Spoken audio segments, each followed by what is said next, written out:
Okay, let us... Well, who shut the door on me?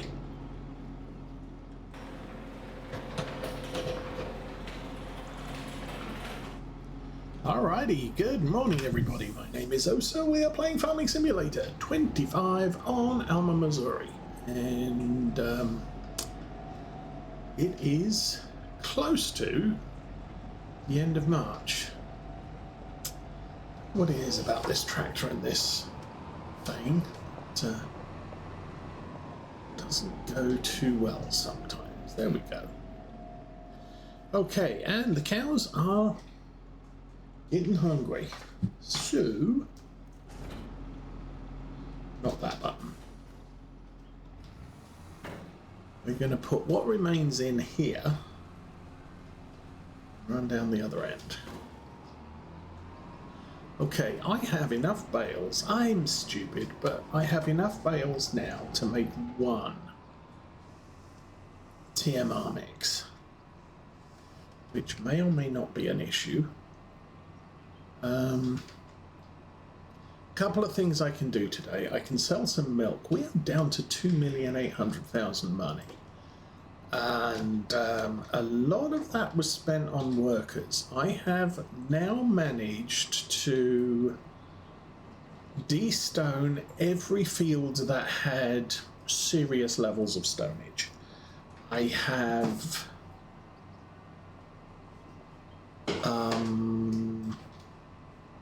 I had to cultivate every field because it wasn't in a state that I could pick the stones up. Don't know why. But cultivate, pick up stones. That all works. I think I probably have to cultivate or plough. And since all these fields were cotton, I hadn't bothered ploughing, subsoiling, whatever. That's the other thing. I've put lime on all the fields but one. I have run out of processed lime. So I have to wait a couple of days in order to create enough lime to put on the last field. But we've done everything else. I figure I can worry about that particular task once I start seeding in April. The farm is also getting to critical levels of equipment and or land. I barely have enough time to do a job in a single month, given 4 days and a 3-time, speaking of which, a 3-time passage of time. So I barely got all of the fields de-stoned. I barely got all of the fields limed. This month, I can't remember what I'm doing in March 3. I barely got all of the, seeded last month. So there are some serious problems. So I have 3 bales of silage left. I should have done, my last 2 mixes should have been a 2 silage, 2 hay, 1 straw. I think. Because that would have given me more straw. More mix. Anyway, square bale of hay. We're going to not want to. I don't even have enough hay, I don't think.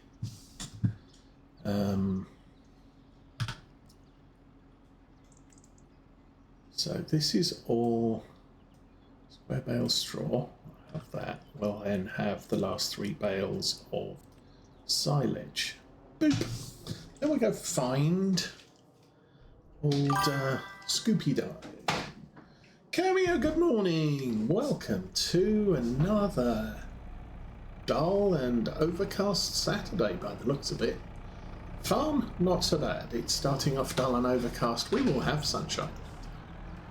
Ooh, yeah. Yeah. Push that button, extend the spiky thing. Go. So, yes.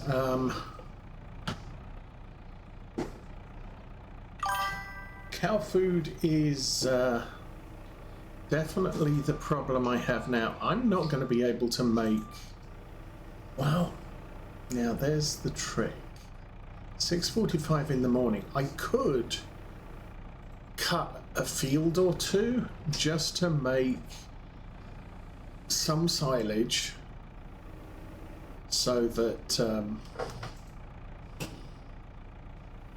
we can actually cover cow feed for the near future.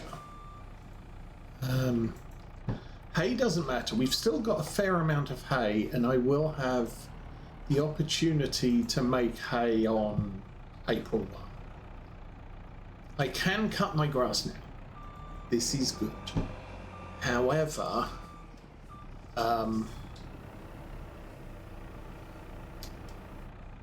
it's not the best yield. Next month would be the best yield. And if I cut it now, I'm going to have a field or two that are a little bit ahead of the game when it comes to doing things. But I think it's probably worth it. See, I didn't have, with all the stuff I have been doing, I did not have nearly enough time to cut everything at the beginning of this month. I've been using all of the equipment most of the time, which is why I have no money left.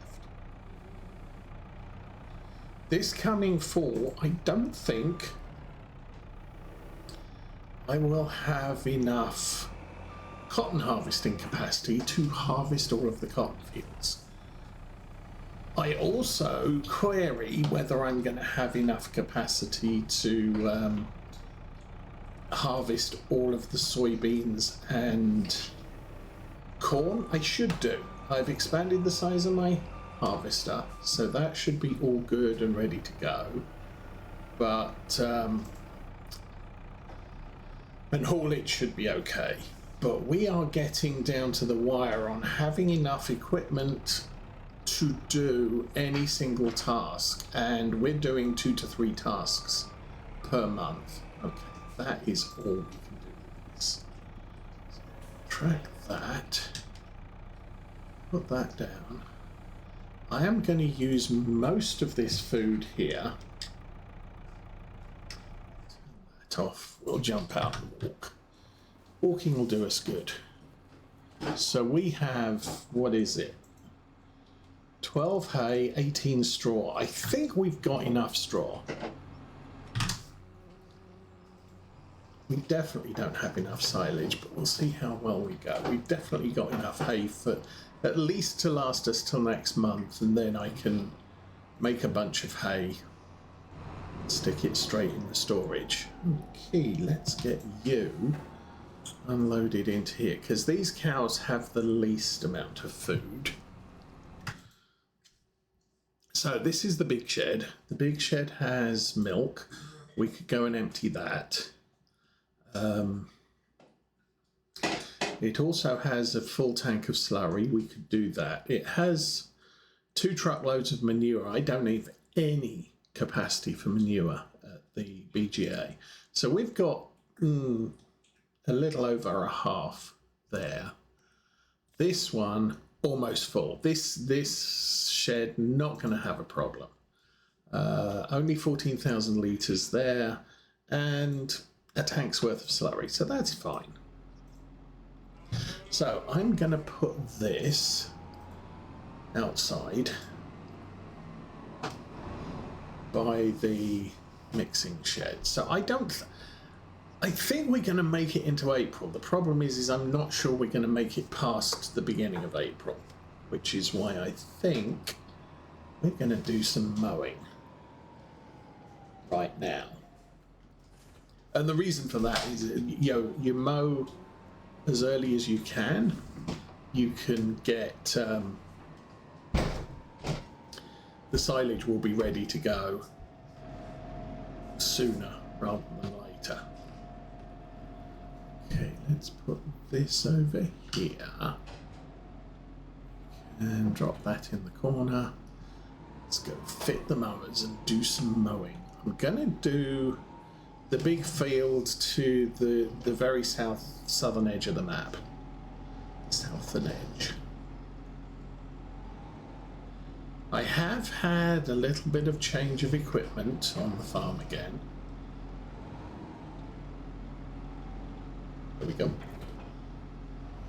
We'll grab that one.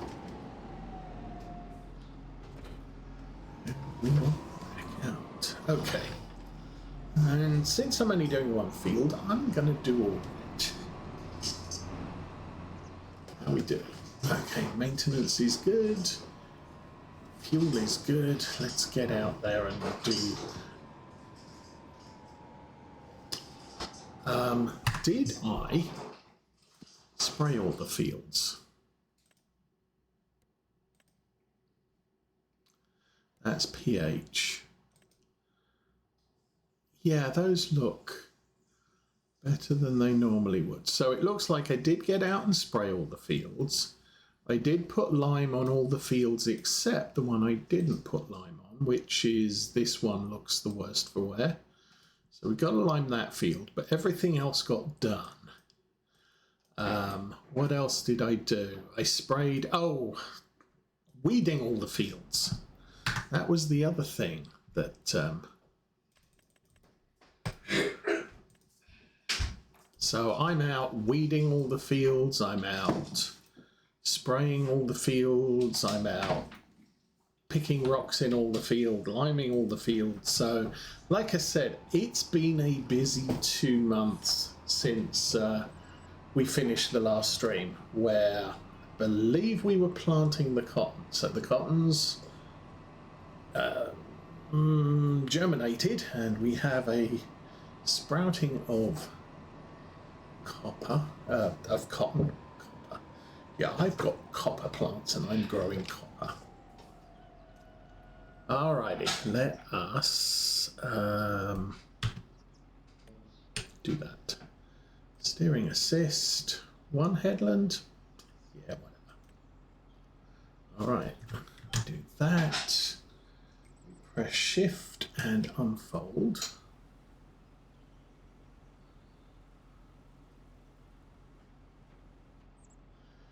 And lower. Oh, hang on. Right, let me lower.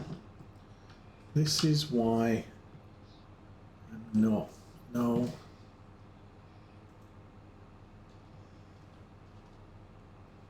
Oh, did that lower? I guess I'm going to check on whether that shift drop works. But for now, we'll just do this.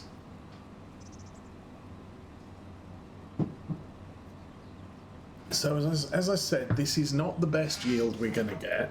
Actually, it's better than last year, because last year we were a little bit behind on lime on the last cut. Liming is good on the first cut of the year, but it's slowly, the pH slowly decays over the year. And so we don't end up with as good a yield as the year goes by.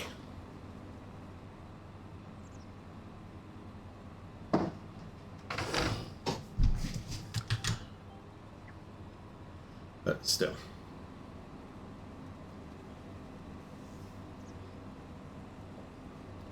We'll see what we can get out of this field. This should, and I won't be able to collect anything till March 3, 4, maybe 6. March 6, yes, March, April. Oh, that's what we're doing. We're cutting the grass outside of the field boundary. Well, that's cool. I forgot to consider that as a thing.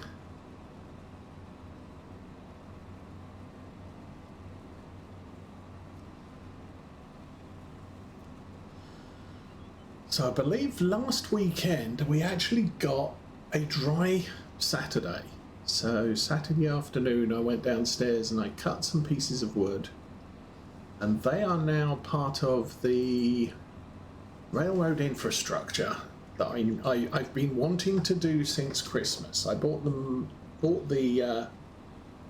wood at Christmas time, but I haven't had a clear weekend to do anything with it until this last weekend. So cut some wood,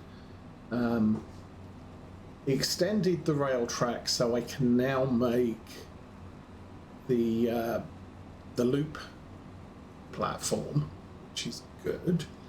And then I also, having nothing better to do for the week, I've also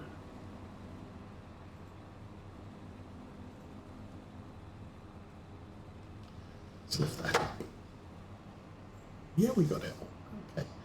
Okay. Spent a lot of the week doing locomotive maintenance. One of the problems I had last weekend was my 2 tank engines. Seriously, I did that. Okay.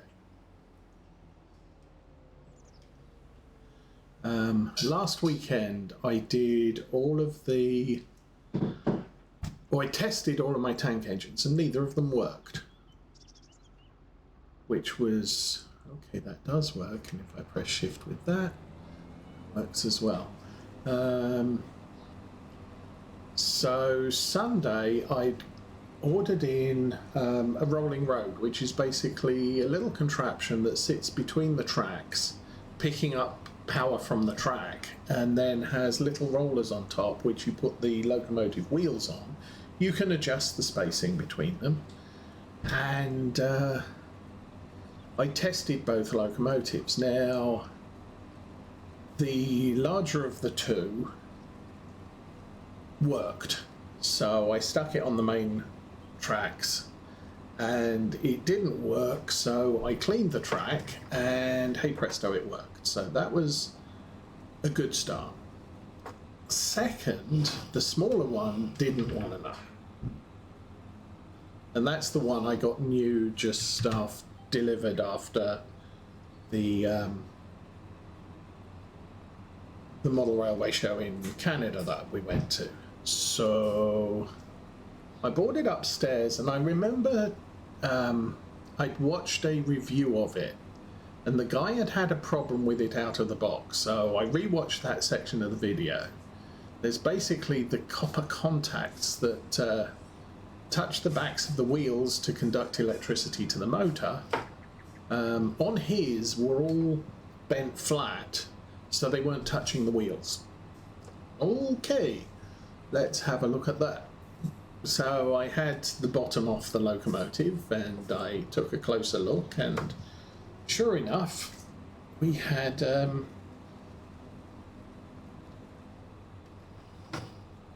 all 6 of the copper contacts were flush against the body of the locomotive and not in contact with the wheels. So screwdriver, lever them out a bit so that they're all able to touch the wheels, and took it back downstairs, put it on the track. Yay, it worked.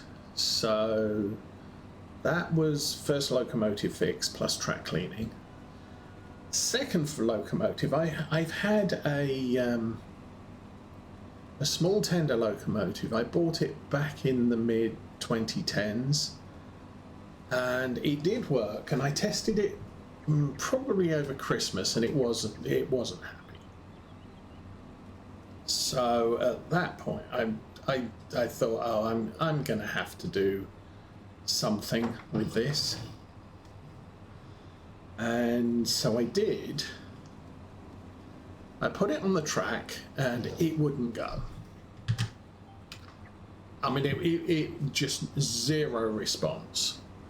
I put it on the rolling road because I thought maybe it was the track that was the problem.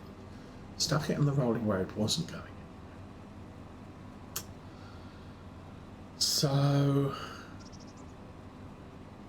I did some other stuff down in the basement, and then I thought, did I actually reprogram the number on it? Because I typically, I modelled the Great Western Railway. The Great Western Railway has 4-digit locomotive numbers, much like a lot of American locomotives do.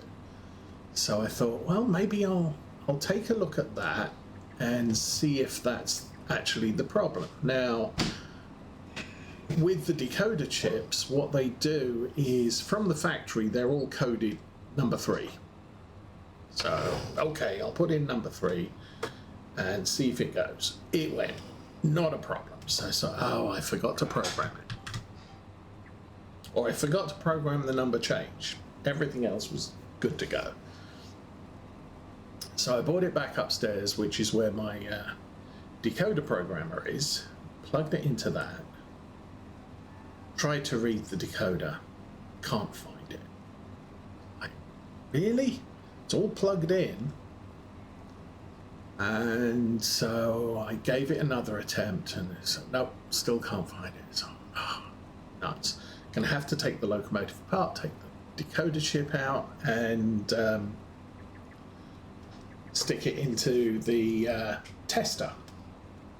So I took the decoder out and stuck it into the tester. Still can't see it. So really? So you try it a couple of times, wiggle things around, check the cables. No, everything's fine. I've got power going to everywhere. Oh, the decoder is plugged into a USB hub. The USB hub has buttons, so you can turn on and off the USB devices that you want, rather than plug the cable in and out all the time, because that can mess up the USB sockets. So, okay, turned on the USB port that the program was plugged in, detect decoder. Yeah, not a problem, there it is. Fine. So I changed the address on the locomotive to match its running number, and yep, that all worked on the tester. So reinstalled the decoder back into the locomotive. Pain in the butt. Decoder's in the tender. The screws for the tender are under. The screws for the tender are under the wheels. So you had to remove the wheels to get at the screws to enable you to take the tender off, and then obviously tighten it up, put it back on again. Not happy with that design, but got the tender back together, took the locomotive downstairs. Yeah, it's singing and dancing on the correct number. So 2 locomotives fixed. It's sort of kind of fixed. It's not really fixed because they weren't actually, well, one of them needed some servicing because, well, the decoder wasn't, or the power wasn't going to get through, so I had to address that issue. But outside of that, the other one, it was just a programming issue. And as I said, back when I bought that locomotive, it came with a sound chip in it. Now, at that time, I wasn't actually planning on running a sound-capable layout. It was just, digital control is sufficient. We'll just go with that. And I've got 3 very old locomotives where there's barely enough room to insert a small decoder into them. So I couldn't get sound into them anyway.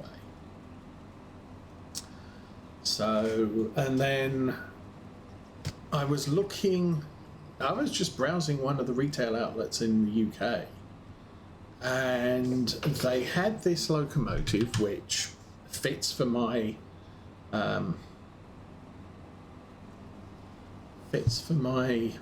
sort of what I'm modelling. So I thought, okay, I could buy that. It had sound fitted, and it was 50% off. So it's like, I can get this locomotive for half price.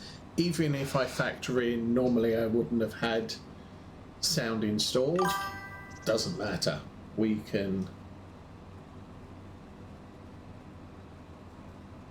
Ood thread, I guess. 59. Hello, welcome.